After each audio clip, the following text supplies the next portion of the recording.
എമ്പുരാനുമായി ബന്ധപ്പെട്ട് നിലനിൽക്കുന്ന വിവാദം, ചിത്രം തുടങ്ങിയത് മുതൽ ഉള്ള വിവാദം അത് ഇപ്പോഴും തുടങ്ങുന്നു. അതിന് പലതരത്തിലുള്ള മാനങ്ങൾ കൈവരുന്നു, രാഷ്ട്രീയ മാനങ്ങൾ കൈവരുന്നു, രാഷ്ട്രീയ പ്രതികരണങ്ങൾ വരുന്നു. അപ്പോൾ ഏറ്റവും പുതിയ അപ്ഡേറ്റ് ഈ വിഷയവുമായി ബന്ധപ്പെട്ടുള്ളത് എന്തെന്ന് ചോദിച്ചാൽ നമ്മുടെ BJP സംസ്ഥാന അധ്യക്ഷൻ രാജീവ് ചന്ദ്രശേഖരന്റെ ഫേസ്ബുക്ക് പോസ്റ്റാണ്. എമ്പുരാൻ കാണില്ലെന്നാണ് രാജീവ് ചന്ദ്രശേഖർ പറയുന്നത്. ലൂസിഫർ കണ്ട് അദ്ദേഹത്തിന് ഇഷ്ടപ്പെട്ടു, അതിന്റെ തുടർച്ച എന്ന രീതിയിലാണ് എമ്പുരാൻ കാണുമെന്ന് പറഞ്ഞത്. മോഹൻലാൽ ആരാധകരെയും മറ്റ് പ്രേക്ഷകരെയും അസ്വസ്ഥമാക്കുന്ന വിഷയങ്ങൾ ഈ സിനിമയിലുണ്ടെന്ന് മനസ്സിലായെന്ന് ഫേസ്ബുക്ക് പോസ്റ്റിൽ പറയുന്നു.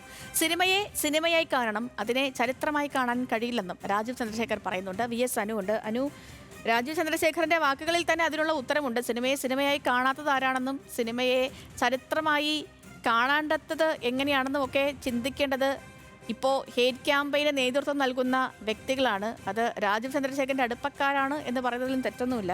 ഇപ്പോൾ ഇദ്ദേഹത്തിന്റെ ഫേസ്ബുക്ക് പോസ്റ്റിൽ പറയുന്ന കാര്യങ്ങൾ എന്താണ്? സിനിമയ്ക്ക് പുതിയ പുതിയ പുതിയ രാഷ്ട്രീയ മാനങ്ങൾ കൂടി കൈവരുന്ന സാഹചര്യത്തിൽ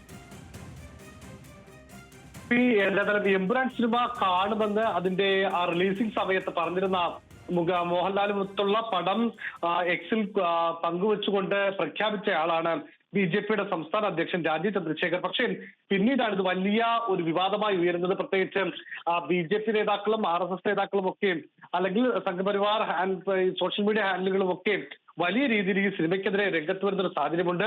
ഈ പശ്ചാത്തലത്തിലാണ് താൻ ഈ സിനിമ കാണില്ല എന്ന ഒരു നയമാറ്റത്തിലേക്ക് രാജീവ് ചന്ദ്രശേഖർ ഇപ്പോൾ എത്തിയിരിക്കുന്നത്.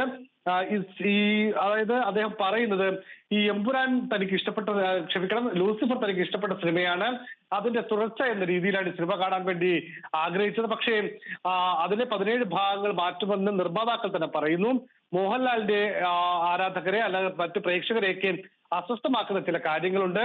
ഏതായാലും താൻ ഈ സിനിമ കാണില്ല, തനിക്ക് നിരാശയാണ് എന്നുള്ള കാര്യമാണ് രാജീവ് ചന്ദ്രശേഖർ ഇപ്പോൾ അദ്ദേഹത്തിന്റെ ഫേസ്ബുക്ക് പോസ്റ്റിലൂടെ വ്യക്തമാക്കിയിരിക്കുന്നത്.